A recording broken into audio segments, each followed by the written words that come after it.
The call came at 2:08 a.m. Mom? Ava's voice cracked like glass. Harper's temperature is 104.3. I don't know what to do. I sat up so fast the room spun. Is she breathing? Yes. But she won't wake up. She's so hot, her voice broke into a sob. In the background, I heard him. Eli. His voice smooth and controlled, like he was narrating a nature documentary instead of watching his infant daughter burn with fever. If you're watching this video, give it a like, subscribe to the channel, and tell me in the comments where you're watching from. Now let's get to the story. Ava, you're overreacting. Your mother's going to make this worse. Just give Harper the tonic. My blood went cold. What tonic? I grabbed yesterday's jeans from the chair, phone wedged between shoulder and ear. Silence. The kind that screams. Ava. What did he give her? It's natural, she whispered. Willow bark. Honey. He said Tylenol would poison her liver. Stop. I was already out of bed, pulling on clothes. Listen carefully. Do not give her anything else. Keep her in light clothing. I'm coming now. Mom, Eli says. I don't care what Eli says. I grabbed my keys. You called me because you know something's wrong. Trust that. Eli's voice came through clearer now, closer to the phone. Tell your mother we have this under control. She needs to respect our boundaries. Boundaries. That word again. Ava, I said, starting my car, I'll be there in 12 minutes. If she stops responding, call 911. Okay. So small. So scared. Hurry. The line went dead. I'm Madison Farmer. 30 years as an ER nurse teaches you that hesitation kills. I pressed the accelerator and watched empty streets blur past. Every red light felt like an eternity. I made it in 10 minutes. The house looked normal. Porch light glowing. Ava's car in the driveway. The swing set dark and still. Everything looked fine. I didn't knock. The door was unlocked, Eli's illusion of an open home, and the smell hit me immediately. Vinegar. Alcohol. Something burnt and bitter. My granddaughter Lacey sat on the couch in unicorn pajamas, knees to chest, eyes too wide for 2 a.m. Nana, she whispered. Daddy said you'd make everyone upset. I crouched beside her. Baby, where's your mom? She pointed toward the kitchen. Ava sat at the table, rocking Harper against her chest. The baby was limp, face crimson, blonde hair dark with sweat. Her breathing was rapid, shallow, wrong. I pressed my palm to Harper's forehead. She was burning. How long? I asked. Since 8, Ava whispered. She wouldn't eat. Started crying. The fever came so fast. 6 hours. My nurse brain calculated, dehydration risk, seizure risk, brain damage risk. I reached for Harper, but Ava pulled back, terrified, not defiant. Mom, Eli said if I let you take her, I'm betraying him. What do you say? She looked at me, and I saw my daughter. Not Eli's wife. My daughter. I'm scared, she whispered. Then give her to me. Eli walked in, carrying a mason jar filled with dark syrup. Freshly showered, dressed in clean clothes, smiling. Madison. I figured you'd show up. He set the jar on the counter. You really can't help yourself, can you? I watched Harper's eyelids flutter. Her tiny fist clenched against Ava's chest. What's in that jar? A remedy my grandmother used. Willow bark, honey, chamomile. All natural. All safe. He crossed his arms. Unlike the chemical cocktail you'd pump into her. Willow bark contains salicylates. Aspirin derivatives. You don't give those to infants. According to who?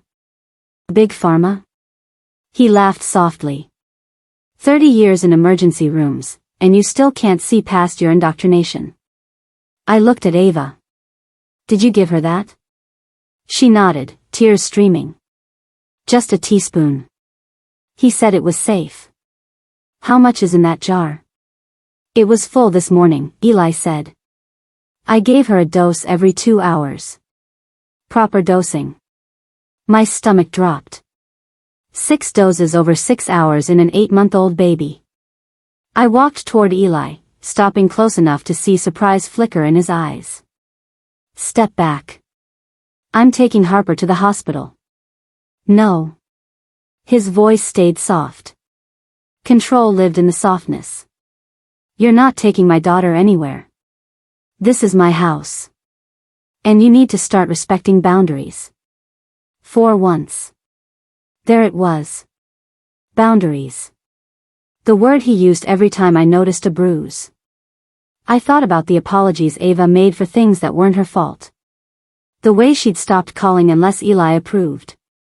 He'd been poisoning my daughter long before tonight. Harper just happened to be next. Ava, I said, not breaking eye contact with Eli. Give me the baby. Mom, I don't know. Trust me. Eli stepped forward. If you take her, I'll call the police. Tell them you're unstable. That you kidnapped my child. I smiled. Not warm. The smile I reserved for violent drunks in the ER who thought nurses were easy targets. Go ahead. Call them. I'll wait. Uncertainty crossed his face. I turned to Ava. Give me the baby. And she did. Harper's body burned in my arms. She whimpered but didn't wake. I looked at Lacey. Lacey, sweetheart. Get your shoes. You're coming with Nana. You can't take my daughter, Eli started. Watch me. I walked toward the door. Lacey scrambled after me. Behind me, Ava stood. Eli's voice cracked. Ava. Don't you dare. I'm going with my mother, she said. My brave, terrified daughter followed me out. I buckled Harper into the car seat I kept in my trunk. Always prepared. Lacey climbed in beside her sister. Ava slid into the passenger seat, sobbing. I dialed 911 before starting the engine. This is Madison Farmer. Registered nurse. 8-month-old infant, temperature 104.3, lethargic, given repeated doses of willow bark tincture. Transporting to Mercy General ER. Stay on the line, ma'am. I hung up and pulled out. In the rearview mirror, Eli stood in the doorway, backlit by the porch light. He didn't chase us. Just watched. Calculating. But I was already 10 steps ahead. Harper's breathing hitched. Lacey whispered, "Is she okay, Nana?" "Yes," I said. Because I had to believe it.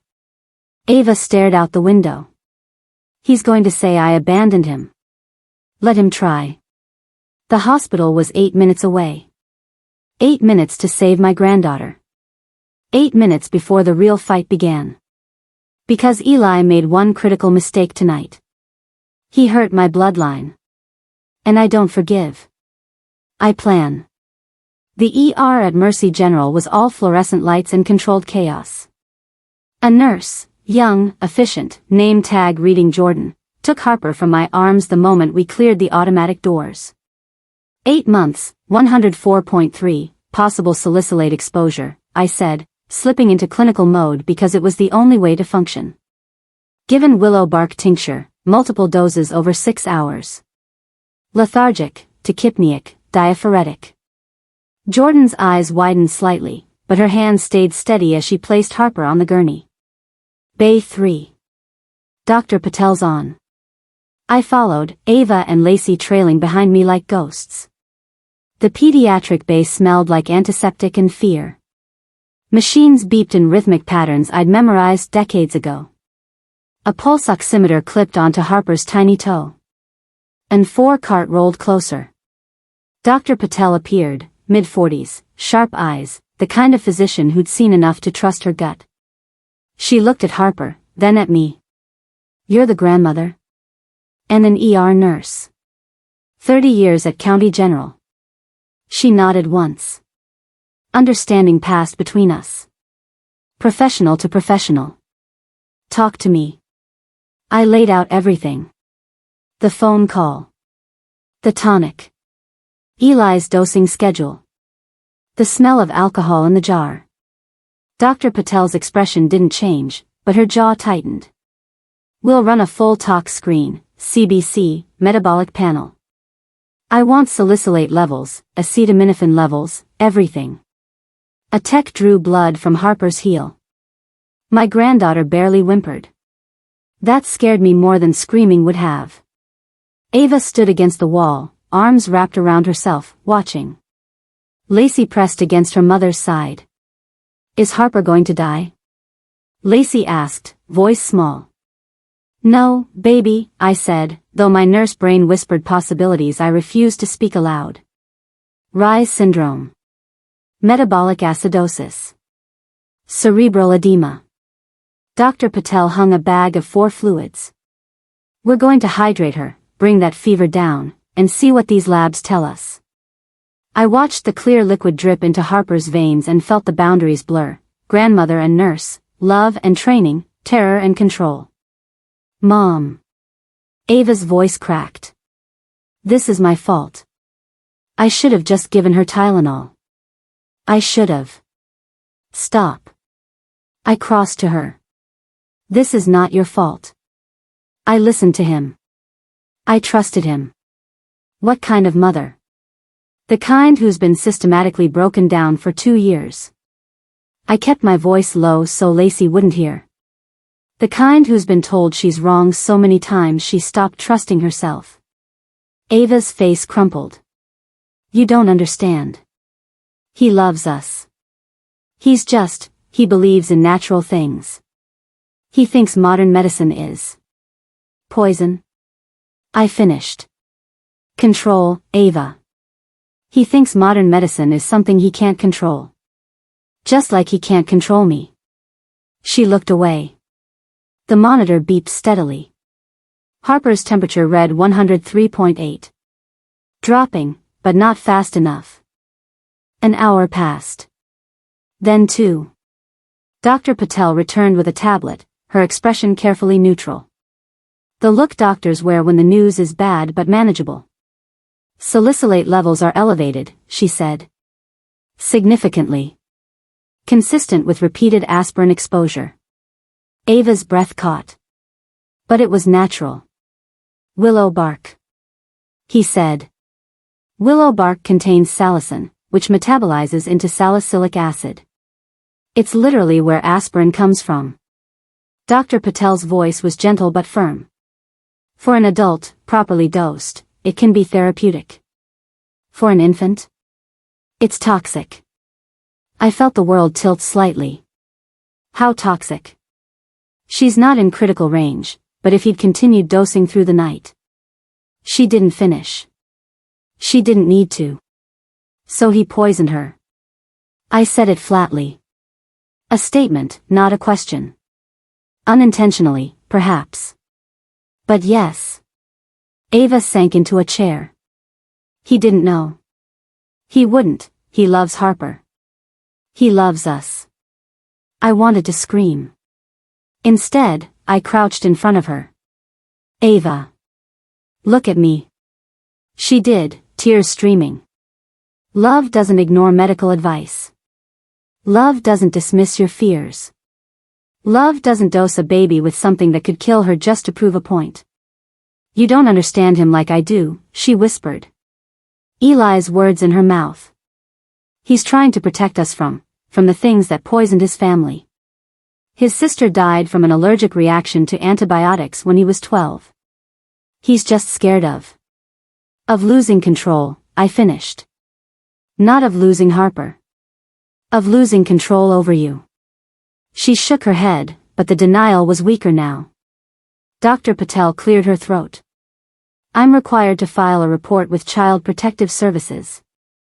Given the toxicology findings and the circumstances. Ava's head snapped up. No. No, please. They'll take my babies. They'll think I'm a bad mother. They'll investigate, Dr. Patel said carefully. That's all. To ensure Harper's safety. And the police? I asked. I've notified them as well. Standard protocol for suspected poisoning cases, even accidental ones. Ava stood abruptly. I need air. I can't, I need to think. She walked out of the bay, Lacey following. I stayed with Harper, watching her chest rise and fall. The fever was 102.9 now. Still high, but trending down. Dr. Patel touched my shoulder. You did the right thing bringing her in. I know. But knowing didn't make the terror any less real. The memories came unbidden while I sat there, holding Harper's small hand. 6 months ago. Ava showing up at my house for Sunday brunch, wearing long sleeves in July. I'd noticed the bruise on her wrist when she reached for the salt shaker. What happened? Oh, I bumped into the door frame. You know how clumsy I get when I'm tired. But her eyes hadn't met mine. 4 months ago.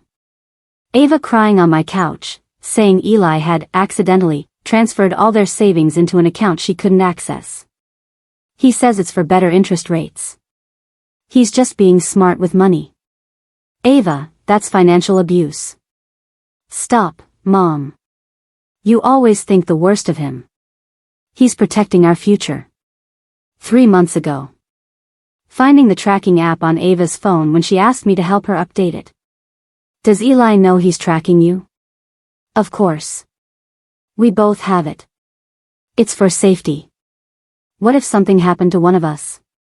Does he let you see his location? Silence. 2 months ago. Ava canceling therapy because Eli said the therapist was putting ideas in her head. She kept saying I should have my own bank account, my own friends, my own life. But I do have a life. With Eli and the girls. And what about you? Just you? I don't need that, Mom. Eli gives me everything I need. Every conversation, every excuse, every time I'd swallowed my suspicions because I didn't want to be the overbearing mother-in-law.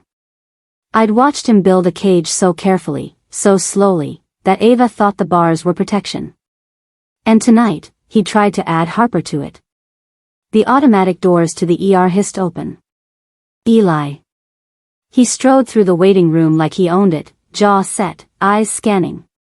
He spotted me through the glass partition and headed straight for the bay. A security guard moved to intercept him, but Eli flashed his most charming smile. I'm here for my daughter. Harper Miller. My wife called me. The guard looked at me. I shook my head slightly. But Eli was already pushing through, Dr. Patel stepping into his path. Sir, you need to wait in the... Where's my daughter? His voice stayed calm, controlled. But I saw the rage simmering underneath. Where's Ava? What the hell is going on? Mr. Miller, Dr. Patel said firmly, your daughter is stable. We're treating her for salicylate toxicity. Toxicity? He laughed, sharp and bitter. This is insane. I gave her a natural remedy. The same thing my grandmother used for 50 years. And now you're acting like I tried to kill her? The levels in her bloodstream suggest. I don't care what they suggest. He turned to me, and for the first time since I'd known him, the mask fully slipped. You did this. You poisoned them against me. You've been waiting for a chance to play hero, to prove I'm not good enough. You poisoned your daughter, I said quietly. I just brought her somewhere that could save her life. Natural medicine isn't poison. It is when you overdose an infant with it. His hands clenched into fists. Dr. Patel stepped between us. Mr. Miller, I'm going to have to ask you to leave. The police are on their way to ask you some questions. The police? His voice rose. Are you kidding me? This is a witch hunt. You're all insane. Sir. The security guard was back, hand on his radio. Step outside now, or I'll have you escorted. Eli stared at me. Really looked at me. And for the first time in 2 years, I saw something flicker in his eyes. Fear. You think you've won, he said softly. You think taking her here, turning them against me, makes you right. But Ava will come back. She always does. Because she knows I love her. Love doesn't look like this, I said. And control does? He smiled, cold and sharp. You've controlled Ava her whole life. Don't pretend this is about Harper. This is about you wanting your daughter back. The security guard touched his arm. Sir. Now. Eli left, but his words hung in the air like smoke. When he was gone, I walked to the observation window and stared at my reflection. Gray hair escaping my ponytail. Lines around my eyes. Hands that had saved hundreds of lives but couldn't save my daughter from choosing the wrong man. He meant to break us, I whispered to the glass. But I saw something else in my reflection. Something harder. Sharper. Purpose. He'd picked the wrong bones to break. Because I wasn't just a grandmother anymore. I was a woman with 30 years of medical knowledge, a network of colleagues, and a burning need to make sure Eli never touched my family again. The fever was breaking. But the war was just beginning. Detective Rafferty arrived at dawn. I was on my third cup of vending machine coffee, watching Harper sleep through the observation window. The fever had broken completely, 99.2 degrees Fahrenheit and holding. Her color was better. Her breathing steady. She'd live. But the question burning through my mind was simple. Had Eli actually wanted her to? Mrs. Farmer? I turned. The detective was younger than I expected, mid-30s, sharp suit, tired eyes that said he'd seen enough to skip the pleasantries. Ms., I corrected. Divorced 15 years. Detective Marcus Rafferty. I need to ask you and your daughter some questions about last night. Ava sat in the waiting room with Lacey curled against her side, both of them half asleep. I walked over and touched Ava's shoulder. She jerked awake, eyes wild for a moment before focusing. The detective wants to talk to us, I said gently. We followed him to a small consultation room, beige walls, fluorescent lights, a table with 4 chairs. Lacey stayed outside with a nurse who offered her coloring books. Rafferty pulled out a notebook. Walk me through last night. Start from the beginning. I did. The phone call. The willow bark tonic. Eli's refusal to seek medical help. Taking Harper without permission. He wrote in quick, efficient strokes. When I finished, he turned to Ava. Mrs. Miller. Can you tell me about the tonic your husband made? Ava's voice was barely above a whisper. He's always believed in natural remedies. His grandmother raised him with them after his parents died. He says modern medicine is corrupted by pharmaceutical companies. Did he research the tonic before giving it to Harper? He said he knew the recipe by heart. That he'd taken it himself as a child. She twisted her hands together. He said it was safer than Tylenol. And you believed him? She looked at me, then away. He's her father. I thought he'd never hurt her. Rafferty's pen paused. Past tense. Thought. You don't believe that anymore? Ava's silence was answer enough. The detective flipped a page in his notebook. I spoke with Dr. Patel this morning. She mentioned the salicylate levels were consistent with repeated dosing over several hours. Your husband gave Harper 6 doses? He said it was the proper interval. Every 2 hours. Did you ask him to stop? Ava's face crumpled. I tried. But he said I was being paranoid. That my mother had poisoned me against natural healing. That if I trusted him, Harper would be fine by morning. And when she wasn't fine? I called my mother. Rafferty wrote something, underlined it twice. Then he looked up, and his expression shifted. Harder now, more serious. Mrs. Miller, are you aware your husband purchased a life insurance policy on Harper 5 days ago? The room went silent. Ava stared at him. What? A policy through Continental Life. $500,000 payout. Your husband is the sole beneficiary. The color drained from Ava's face. That's not, he wouldn't. It activated 3 days ago. I felt something cold slide down my spine. You think he planned this? Rafferty met my eyes. I think the timing is worth examining. Ava stood abruptly, chair scraping. No. No, Eli wouldn't, he loves Harper. He loves us. This is just, it's responsible planning. Parents get life insurance for their children all the time. Not usually days before poisoning them, Rafferty said quietly. It was an accident. Ava's voice broke. He didn't know the dosage was wrong. He was trying to help. Then why didn't he call 911 when the fever wouldn't break? I asked. Why did he forbid you from giving her Tylenol? Why did he fight me when I tried to take her to the hospital? Because he was scared. Ava turned on me, tears streaming. Because he knew you'd do exactly what you're doing now, twist everything to make him look like a monster. I'm not twisting anything. I'm looking at facts. You've never liked him. Never trusted him. From the first time I brought him home, you treated him like he wasn't good enough. Because he wasn't.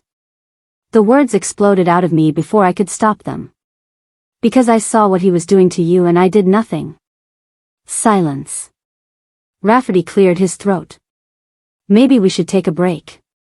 No. I forced myself to breathe.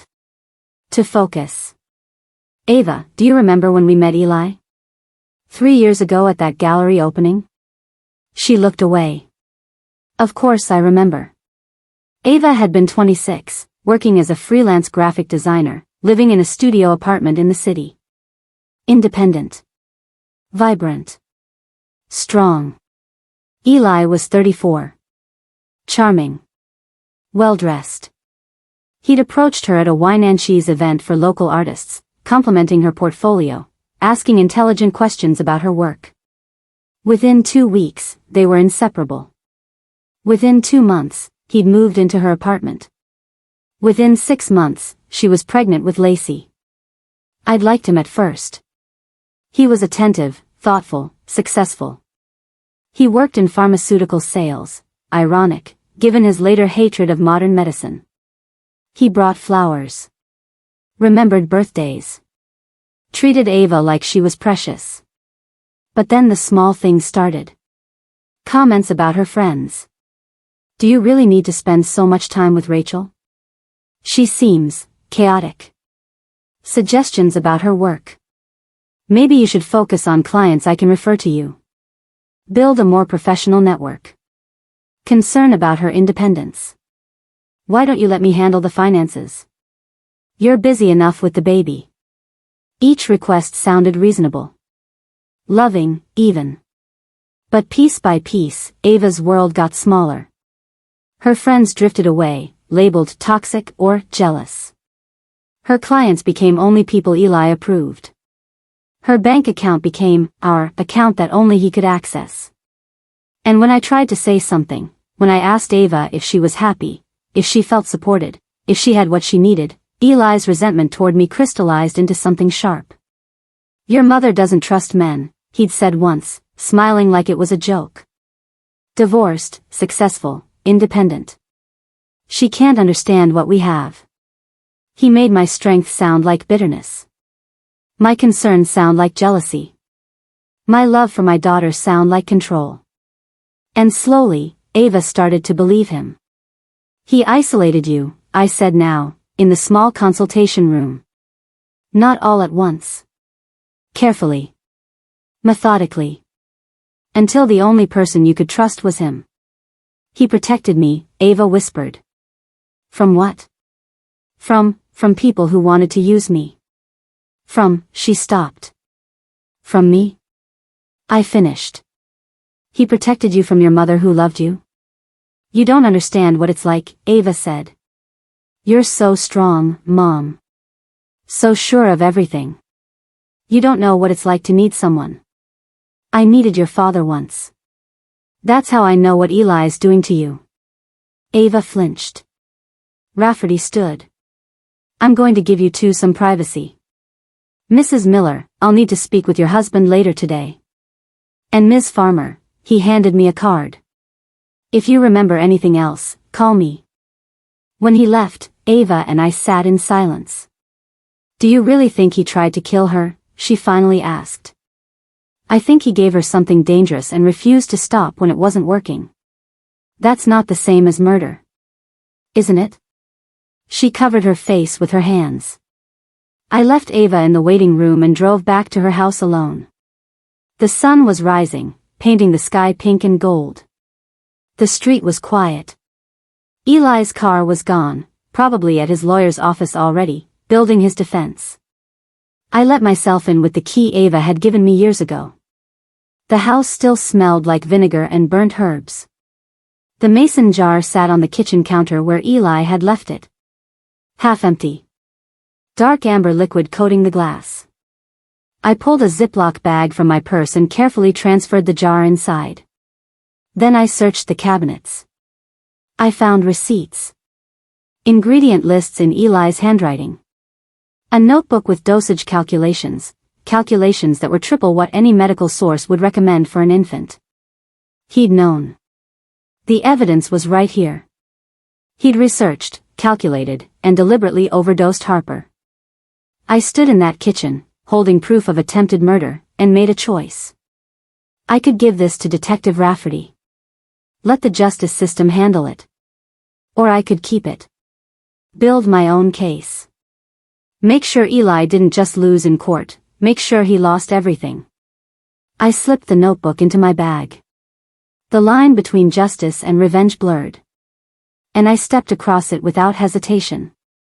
That night, I sat in Harper's hospital room while Ava slept in the chair beside me. Lacey had gone home with my sister, finally getting some real rest. Around midnight, footsteps echoed in the hallway. Lacey appeared in the doorway, clutching her pink tablet, my sister hovering behind her apologetically. She insisted, my sister whispered. Said she had to tell you something. I stood. Lacey, sweetheart, what's wrong? She walked to me slowly, eyes too old for 7 years. Nana, she whispered, glancing at her sleeping mother. I heard Daddy. On the phone. Before we came to the hospital. My heart stopped. When? When you were putting Harper in the car. He was in the kitchen. I came back for my stuffed bunny and I heard him. What did he say? Lacey's hands trembled as she opened her tablet. I recorded it. Like you taught me. For my podcast project. She pressed play. Eli's voice filled the quiet room, smooth and controlled. It'll look like fever complications. Madison will blame herself for not acting sooner. Ava will need me again. Once the baby's gone, she'll finally stop listening to her mother and remember who her real family is. I'll have everything clean, and I'll finally be free of that woman's interference. Another voice, male, unfamiliar, and the insurance? Activates in 2 days. Perfect timing. Natural causes, grieving father, sympathetic jury if anything goes sideways. It's clean, Marcus. Completely clean. The recording ended. I stared at the tablet. At Lacey's frightened face. At my daughter sleeping, unaware that her husband had just confessed to planning their daughter's murder. Nana? Lacey whispered. Is Daddy bad? I pulled her into my arms. Yes, baby. He is. Are you going to stop him? I looked at Harper, breathing steadily in her hospital bed. At Ava, exhausted and broken. At Lacey, waiting for an answer. The storm inside me crystallized into something cold and sharp and absolutely certain. Yes, I said. I'm going to stop him. Not just stop him. Destroy him. Because Eli had made one fatal mistake. He'd told me exactly what he planned. And now I was going to plan better. I listened to the recording 3 times. Each time, Eli's voice grew colder. More calculated. More monstrous. Once the baby's gone, she'll finally stop listening to her mother and remember who her real family is. Lacey sat on my lap in the hospital's family lounge, her small body trembling. My sister had left us alone, understanding without being told that this was something only I could handle. Did I do something bad? Lacey whispered. Recording Daddy without asking? I smoothed her hair back from her face. No, sweetheart. You did something very brave. He's going to be mad when he finds out. He's never going to hurt you again, I said. And meant it with every molecule of my being. Do you understand me? Never. She looked up at me with eyes too wise, too damaged. Is Harper really going to be okay? Yes. And Mommy? I hesitated. Because I didn't know if Ava would be okay. She'd built her entire adult life around a man who just tried to murder their child for insurance money. Your mom is stronger than she knows, I finally said. She just forgot for a while. But I'm going to help her remember. Lacey nodded slowly. Then she said, very quietly, Nana. I don't want to go back to that house. You won't. I promise. I held her until she fell asleep, then carried her to the chair beside Ava and covered her with my jacket. Then I took the tablet and walked to the nurse's station. I need to make a private phone call, I told Jordan. Is there an office I can use? She led me to a small administrative room and closed the door behind me. I called Detective Rafferty. He arrived within 20 minutes. You said you had new evidence, he said, setting his recorder on the desk between us. I played Lacey's recording. His expression didn't change, but I watched his jaw tighten with each word. When it finished, he sat back in his chair. Jesus Christ, he said quietly. My 7-year-old granddaughter recorded her father confessing to attempted murder. Who's Marcus? The man he's talking to? I don't know. But I'm going to find out. Rafferty looked at me. Really looked. Miss Farmer, I need you to be very careful here. This recording is explosive, but what? Defense will argue it was taken without consent by a minor. They'll question the chain of custody. They'll claim it was edited or fabricated. He leaned forward. I believe you. I believe this is real. But a good lawyer will shred it in court. So what do? We use it to build a larger case. Get a warrant for Eli's phone records, financials, communications. Find this Marcus. Find evidence that corroborates what's on this recording. I nodded slowly. And in the meantime? In the meantime, your daughter and granddaughters need to stay away from him. Restraining order. Supervised visitation at most. He'll fight it. Let him fight. With this recording, I can get an emergency protective order within hours. Rafferty stood. I need to take the tablet as evidence. I hesitated. That tablet was Lacey's lifeline, her games, her art apps, her sense of normalcy. Can you extract just the audio file?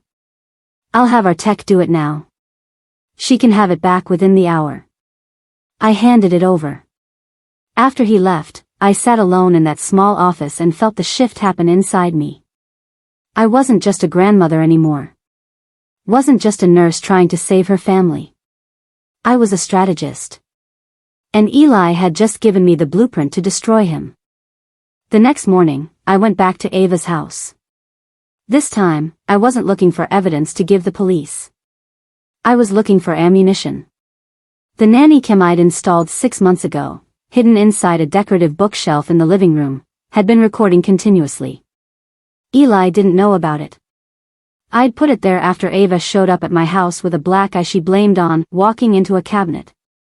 I retrieved the SD card and uploaded the footage to my laptop. Months of recordings. Hundreds of hours. I started watching. March 15th, 11:47 p.m. Eli screaming at Ava because she'd bought the wrong brand of coffee. Her apologizing, crying, promising to do better. April 3rd, 2:13 p.m. Eli going through Ava's phone, deleting contacts. You don't need friends who don't respect our family values. May 22nd, 8:30 p.m. Eli tracking Ava's location on his phone, calling her 23 times in an hour because she'd gone to the grocery store without telling him. June 8th, 10:15 a.m. Eli transferring money out of their joint account while Ava slept. Every instance of control. Every moment of gaslighting. Every microscopic crack he'd put in her foundation until she couldn't stand on her own. I exported the files. Organized them by date and severity. Then I opened Ava's laptop, password still the same after all these years, my mother's maiden name, and searched her email. What I found made my blood run cold. Draft emails. Never sent. Subject, I can't do this anymore to email protected. Mom, I need help. I don't know who I am anymore. Eli says I'm broken, that I need him to function, but I think he's the one breaking me. I'm scared. I'm scared he'll take the girls. I'm scared he'll hurt himself. I'm scared I'm going crazy. Unsent. Another one. Subject, please to email protected. I found bruises on my arms and I don't remember how they got there. Eli says I hurt myself when I'm anxious, that I don't remember because of my postpartum depression, but I stopped taking those medications a year ago. Why can't I remember? Why do I keep forgetting things? Unsent. A third. Subject, the life insurance to email protected. Eli got a policy on Harper today. $500,000. He says it's normal, that all responsible parents do it, but something feels wrong. Why would we need that much? Why now? I tried to ask him and he said I was questioning his ability to protect our family. Mom, I'm so tired of questioning everything. Maybe he's right. Maybe I'm just paranoid. Unsent. She'd known. Some part of her had known. But Eli had convinced her that her own instincts were symptoms of illness. I forwarded every draft to my personal email. Then I kept digging. Bank statements showing systematic financial abuse. Text messages showing Eli's location tracking, his demands for photographic proof of where Ava was, who she was with. Search history showing Ava Googling signs of emotional abuse and how to leave a controlling husband and am I crazy or is my marriage wrong? I gathered it all. That afternoon, Detective Rafferty called. We executed the warrant on Eli's phone and financials. Found some interesting things. Such as the Marcus on the recording. Marcus Chen. Eli's former business partner. They were both fired from their pharmaceutical sales jobs 8 months ago for fraudulent insurance claims. My heart rate spiked. What kind of fraud? Falsifying customer information to bump commissions. Small scale, but enough to get blacklisted in the industry. He paused. Eli's been unemployed since then. Living off savings and Ava's freelance income, I finished. Which he controls. Exactly. Here's the interesting part. Marcus Chen purchased a similar life insurance policy on his own infant son 2 months ago. The child died 3 weeks later. Sudden infant death syndrome, according to the medical examiner. The room tilted. You think they're working together? I think we're looking at a pattern. I've requested the ME's files from Marcus's case. If there are similarities to Harper's toxicology, you'll have a conspiracy. Exactly. I closed my eyes. Eli needs to be arrested. Now. We're preparing the warrant. Attempted murder, insurance fraud, child endangerment. He'll be in custody by tonight. And Ava? The protective order is active. He can't contact her or the children. If he tries. He'll try, I said. He won't be able to help himself. Rafferty was quiet for a moment. Ms. Farmer, I need to ask. What are you planning? To protect my family. That's not what I asked. I thought about the files on my laptop. The evidence I'd collected. The information I hadn't shared with him.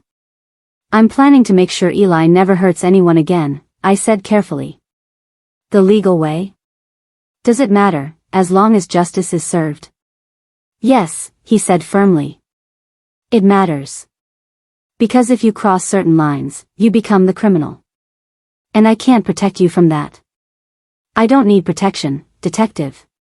I need Eli in a cell where he can't touch my daughter or granddaughters ever again. Then let me do my job. I hung up. But I wasn't going to sit back and let the justice system work at its own pace. Because I'd seen too many abusers slip through cracks. Too many victims abandoned by the very systems meant to protect them. Eli wanted to destroy my family? I'd destroy him first. I started with his employer. Technically, his former employer, but they didn't know he'd been fired yet. His LinkedIn still listed him as Senior Pharmaceutical Sales Consultant. I created an anonymous email account and sent a detailed message to the company's ethics hotline.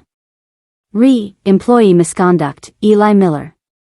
I'm writing to inform you that Eli Miller, currently listed as employed with your organization, was recently arrested for attempted murder and insurance fraud involving his infant daughter.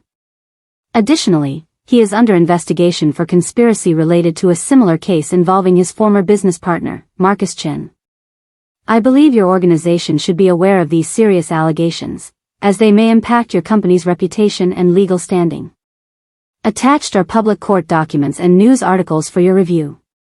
I hit send. Then I moved to the next phase.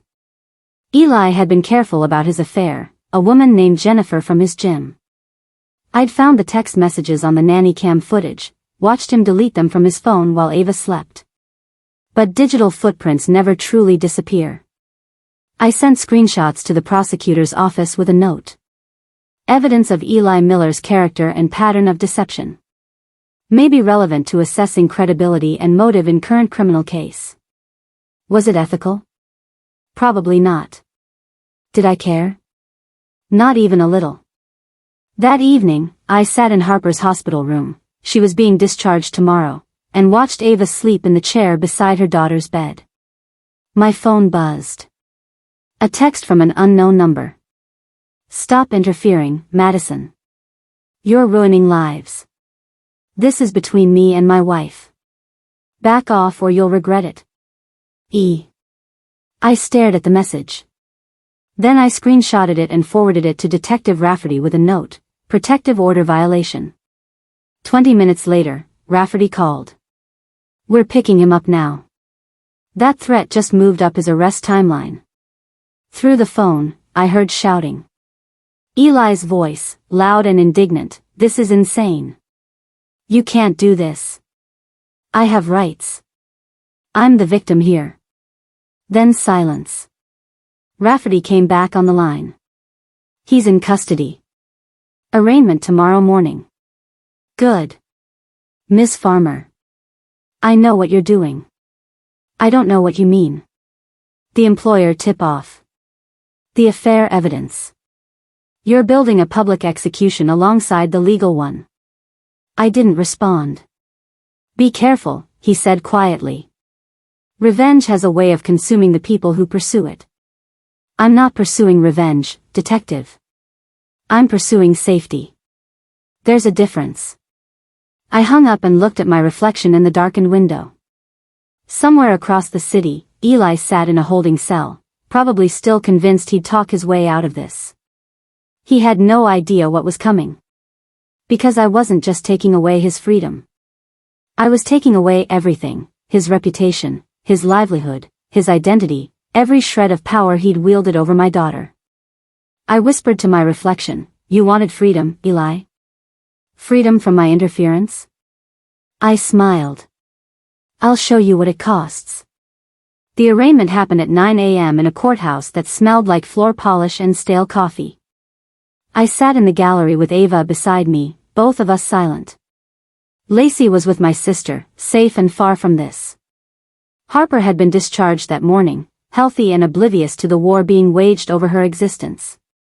Eli entered in an orange jumpsuit, hands cuffed, face carefully neutral. But when his eyes found mine across the courtroom, the mask cracked just enough for me to see the rage beneath. The judge, a woman in her 60s with sharp eyes and zero patience, read the charges aloud. Attempted murder in the second degree. Insurance fraud. Child endangerment. Conspiracy to commit fraud. She looked over her reading glasses at Eli. How do you plead? His lawyer, an expensive-looking man in a gray suit, stood. Not guilty, Your Honor. My client is a devoted father who made an unfortunate medical error. Medical error? The prosecutor, a woman named Sarah Daniels, rose to her feet. Your Honor, the defendant systematically poisoned his 8-month-old daughter with salicylate compounds over a 6-hour period. We have toxicology reports, dosage calculations in his own handwriting showing he knew the danger, and a recorded confession indicating premeditation and financial motive. The judge's expression hardened. Recorded confession? Yes, Your Honor. The defendant was recorded discussing his plan to kill the infant for insurance money, stating it would look like fever complications and free him from interference by the child's grandmother. Eli's lawyer paled. Your Honor, that recording was obtained illegally by a minor without. We also have corroborating evidence, Sarah continued. Financial records showing the defendant's unemployment and dependence on his wife's controlled income. A life insurance policy activated 3 days before the poisoning. And testimony from the attending physician confirming that the dosages given were not accidental but calculated to cause harm. The judge looked at Eli. Bail? The people request remand, Your Honor. The defendant has demonstrated clear intent to harm, access to the victims, and a pattern of control and intimidation. Objection. My client has no criminal record. Your client tried to murder a baby, the judge said flatly. Bail is denied. Next court date is set for December 15th, defendant remains in custody. The gavel struck. Eli's face went white. Then red. This is insane. I'm being railroaded. That woman, he pointed at me. She's orchestrated this entire thing. She's always hated me. She wants to steal my family. Mr. Miller, the judge said coldly, you're not helping your case. As the bailiffs led him away, Eli turned to look at me one last time. Our eyes met across the courtroom. He mouthed, this isn't over. I smiled. Small. Controlled. And mouthed back, yes, it is. The trial took 3 months to prepare. In that time, I became someone I barely recognized. Strategic. Meticulous. Ruthless. I worked with Sarah Daniels, providing every piece of evidence I'd collected. The nanny cam footage. Ava's unsent emails. Bank statements showing financial abuse. Text messages showing surveillance and control. But I kept some things for myself. The prosecutor didn't need to know about the anonymous tip I'd sent to Eli's professional licensing board, detailing his fraudulent insurance activities. Within 2 weeks, his pharmaceutical sales license was permanently revoked. She didn't need to know about the carefully worded email I sent to Eli's elderly parents, people who'd always treated Ava with cold politeness, including links to news articles about their son's arrest and excerpts from Lacey's recording. They released a public statement 3 days later.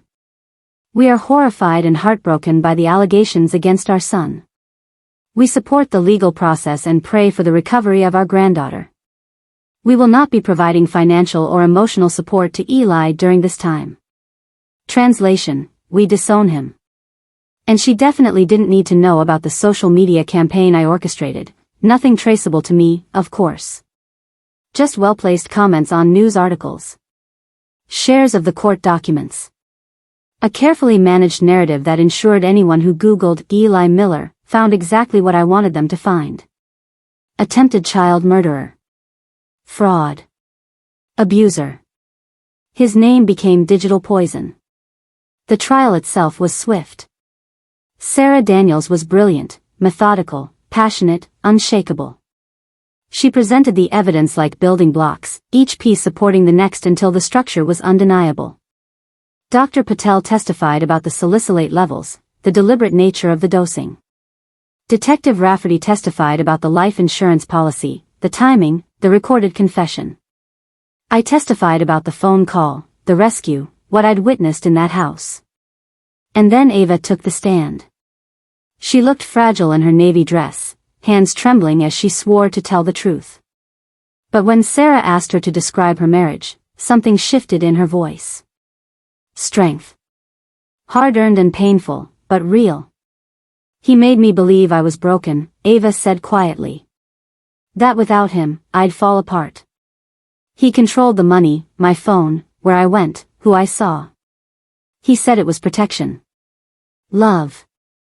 But it was a cage. And the night Harper got sick, I knew something was wrong. Every instinct screamed at me to call 911. But he told me I was being paranoid. That I was a bad mother for not trusting him. Her voice broke. I called my mom because some part of me, some tiny part one hadn't let him destroy yet, knew my daughter was dying. Do you believe your husband intended to kill Harper? Ava looked at Eli for the first time since the trial began. He stared back, his expression pleading, desperate. Yes, she said. I believe he would have let her die. And I believe he would have convinced me it was my fault. Eli's lawyer tried to discredit her, claimed she was unstable, manipulated by me, suffering from postpartum psychosis. But Sarah had the medical records. Ava had never been diagnosed with any mental illness. The only instability in her life had been Eli. The jury deliberated for 4 hours. Guilty on all counts. Sentencing came 2 weeks later. The judge gave him 20 years. No parole eligibility for 12. Mr. Miller, she said, you betrayed the most fundamental duty of parenthood, to protect your child. You weaponized your knowledge, your position of trust, and your control over your wife to attempt murder for financial gain. This court finds your actions heinous, calculated, and deserving of the maximum sentence allowed by law. Eli didn't react. Just sat there, staring at nothing. But as they led him away, he looked at me one last time. Not with rage anymore. With something worse. Understanding. He finally saw what I'd done. Not just testified. Not just cooperated. Destroyed him. Systematically. Completely. Permanently. And there was nothing he could do about it. That night, I sat alone in my living room with a fire burning in the fireplace. On the coffee table sat the last pieces of evidence I'd kept private. The notebook with Eli's dosage calculations. Printouts of his affair with Jennifer. Screenshots of financial transfers I'd tracked but never officially reported. Things the prosecution hadn't needed because the case was already airtight. Things I'd kept as insurance. As ammunition. As proof that I'd been 10 steps ahead the entire time. I fed them into the fire one by one. Watched the paper curl and blacken. Watched the words disappear into ash. Ava thought justice had been served in that courtroom. She was wrong. Justice was what the legal system provided, 20 years, a guilty verdict, punishment for crimes. But what I'd done went deeper. I'd erased Eli's future. His reputation. His identity. Every connection, every opportunity, every shred of power he'd ever wielded. He'd wanted to be free of my interference. Now he'd spend the next 2 decades in a cell, his name synonymous with monster, his family name disgraced, his professional life destroyed, his marriage dissolved, his daughters forbidden from ever seeing him. Free of everything he'd ever valued. I watched the last page burn, the draft of Ava's unsent email, the one where she'd begged for help and then deleted it because Eli had convinced her she was crazy. Justice and revenge, I whispered to the flames. They taste the same tonight. The fire crackled. Consumed. Purified. And I felt nothing but satisfaction. Later, Ava called. Mom? Are you okay? I'm fine, sweetheart. How are the girls? Asleep. Finally. She paused. I keep waiting to feel relieved. Like it's over. But I just feel empty. That's normal. You lost the man you thought you married. You're allowed to grieve that, even if he was a monster. Do you think I'll ever trust anyone again? Yes, I said. Because you're stronger than you know. You just forgot for a while. Because of him. Because of him, I agreed. But he's gone now. And you're still here. You and Lacey and Harper. That's what matters. She was quiet for a long moment. Mom? Yes? Thank you. For not giving up on me. For seeing what I couldn't see. My throat tightened. Always, baby. Always. When we hung up, I stared at the dying fire. Eli had tried to break my daughter. Instead, he'd awakened something in me I didn't know existed. The capacity for absolute, calculated destruction. And I'd wielded it without hesitation, without mercy, without regret. Some might call that revenge. I called it love. Because when someone threatens your bloodline, you don't just stop them. You erase them. Completely. Permanently. Forever. The fire burned down to embers. And I sat in the dark, knowing I'd crossed lines I could never uncross. But my granddaughter was alive. My daughter was free. And Eli Miller would never hurt anyone again. That was enough. 6 months later, spring came early. I stood in my backyard, dirt under my fingernails, planting tomatoes in the garden I'd neglected for 2 years. The soil was rich and dark, ready for new growth. Harper sat in a playpen nearby, babbling at a stuffed giraffe. 15 months old now. Healthy. Thriving. Her blonde hair caught the sunlight as she laughed at nothing in particular, the pure, uncomplicated joy of a child who'd never remember the night someone tried to kill her. Mom, where do you want the basil? I looked up. Ava stood at the edge of the garden bed, holding a small pot of seedlings, her face relaxed in a way I hadn't seen in years. She'd cut her hair short last month, a symbolic shedding, she'd called it. It suited her. Next to the tomatoes, I said. They grow well together. She knelt beside me, and we worked in comfortable silence. This had become our routine over the past 6 months. Gardening. Cooking. Simple, grounding tasks that reminded us the world could be gentle. Lacey appeared on the back porch, clutching a piece of paper and a fistful of crayons. Nana. I finished. Bring it here, sweetheart. She ran across the grass and thrust the drawing into my hands. It showed 3 figures, clearly meant to be her, Ava, and me, standing inside a house surrounded by a tall red fence. Flowers bloomed everywhere. The sun smiled in the corner. And across the top, in careful block letters, she'd written, "Our house. No monsters allowed." My throat tightened. It's beautiful, Lacey. Can we put it on the fridge? Absolutely. She beamed and ran back inside. Ava watched her go, a soft smile on her face. She's doing better. Her therapist says the nightmares are down to once a week now. That's progress. Yeah. Ava pressed soil around the basil plant. I just wish she didn't need therapy at 7 years old because her father tried to murder her sister. She'll heal, I said firmly. You both will. Ava looked at me, and I saw the question forming before she asked it. How do you do it, Mom? How do you just move forward? Like none of it haunts you? I sat back on my heels, wiping my hands on my jeans. It does haunt me, I admitted. Every day. But not the way you think. What do you mean? I don't regret what I did. Any of it. And that's what haunts me, that I'm capable of that level of calculation. Destruction. I looked at Harper, innocent and safe. But then I look at her, and I know I'd do it all again. Ava was quiet for a long moment. The court finalized everything yesterday. I nodded. I knew.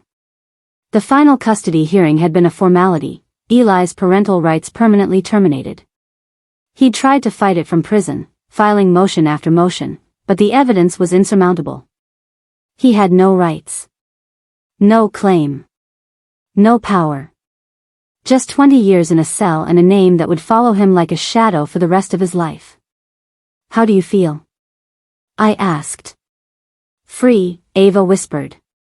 Terrified and free. She looked at me, eyes shining with tears. Is that wrong? To feel relieved that my daughters will never see their father again? No, baby. That's survival. She nodded, swiping at her eyes. I keep thinking about all the times I defended him. All the times I chose him over my own instincts. Over you. You were trying to survive too. In the only way you knew how. But you saw it. From the beginning. Didn't you? I chose my words carefully. I saw the patterns. The isolation. The control. But I didn't know how bad it was until it was almost too late. You saved her life, Mom. You saved all of us. You saved yourself, I corrected. When you called me that night. When you chose to trust your fear instead of his words. That was you, Ava. Not me. She leaned her head on my shoulder, and we sat like that for a while, listening to Harper babble and Lacey sing inside the house. The garden smelled like earth and possibility. That evening, we drove to Ava's house, the house she'd once shared with Eli, now scrubbed clean of his presence. She'd repainted every room. Rearranged the furniture. Replaced the locks. Turned his study into Lacey's art room. But the biggest change was the kitchen. What do you think? Ava asked, gesturing around. The walls were sunshine yellow. New white cabinets. Plants on the windowsill. Light poured through the windows, erasing every shadow. It's perfect, I said. I wanted something bright. Something that felt like hope, I guess. She ran her hand along the counter. Every time I walked in here, I saw him. Standing by the stove with that jar. Smiling like he hadn't just poisoned our daughter. And now? Now I see Lacey making pancakes. Harper in her high chair throwing Cheerios. You and me drinking coffee and planning the week. She smiled. Better ghosts. We sat at the new kitchen table, round, not rectangular, because Ava said she was done with head-of-the-table dynamics, and drank tea while the girls played in the living room. Mom, Ava said quietly, can I ask you something? Anything. You always knew he was dangerous, didn't you? Even before Harper. Even before I could see it. I set down my cup. Yes. Why didn't you push harder? Make me leave? Because you wouldn't have, I said gently. You would have chosen him, and I would have lost you both. So I waited. For what? For him to make a mistake big enough that you couldn't explain it away. That you couldn't survive. I looked at her. I was waiting for him to hang himself with his own rope. Ava absorbed this. That's incredibly patient. That's strategic. And terrifying. I smiled slightly. Yes. That too. She studied my face. Do you think that makes you like him? The calculation. The planning. No, I said firmly. Because everything I did was to protect. He destroyed to control. There's a difference. But you destroyed him. Yes. I did. I didn't look away. And I'd do it again. Ava nodded slowly. Good. Because he deserved it. We sat in that yellow kitchen, two women who'd survived a monster, and toasted with tea to the future he'd never touch. Later that night, after the girls were asleep, I stood in Ava's kitchen alone. Lacey's drawing was already on the refrigerator, held by a magnet shaped like a sunflower. 3 stick figures behind a red fence. Safe. I traced the crayon lines with my finger. Eli had thought he could rewrite our story. Erase me. Break Ava. Take Harper and start fresh, unencumbered by the women who saw through him. But he'd miscalculated. He'd thought killing would set him free, free from my interference, free from Ava's dependence on me, free from the burden of a baby who represented his failures. Instead, he'd freed us. Freed Ava from his control. Freed Lacey and Harper from growing up in his shadow. Freed me to become the kind of grandmother who'd burn the world down to protect her bloodline. I thought about the woman I'd been 6 months ago, hesitant, second-guessing, afraid of being the overbearing mother-in-law. That woman was gone. In her place stood someone harder. Sharper. Unbreakable. Someone who understood that love and vengeance weren't opposites, they were two sides of the same fierce coin. I'd crossed lines I could never uncross. Done things that lived in moral gray zones. Destroyed a man so completely that his name would be poisoned for decades. And I didn't regret a single second. Because my granddaughter was alive. My daughter was free. And the monster who'd tried to take them from me would spend the next 20 years knowing exactly who'd beaten him. I looked at the drawing one more time. 3 women. 1 fence. 1 word. Safe. That was all that mattered. The world could judge me. Call me vindictive, ruthless, cruel. I didn't care. Because when Eli poisoned Harper, he made one fatal mistake. He awakened something far stronger than fever. He awakened a mother's vengeance, years in the making. And that was a force even he, with all his charm and control and calculated cruelty, couldn't survive. I walked out to my car, the spring night cool and clear. Behind me, Ava's house glowed with warm light. Inside, my girls slept safely.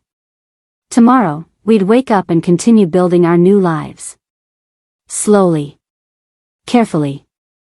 Together. The garden would grow. The nightmares would fade.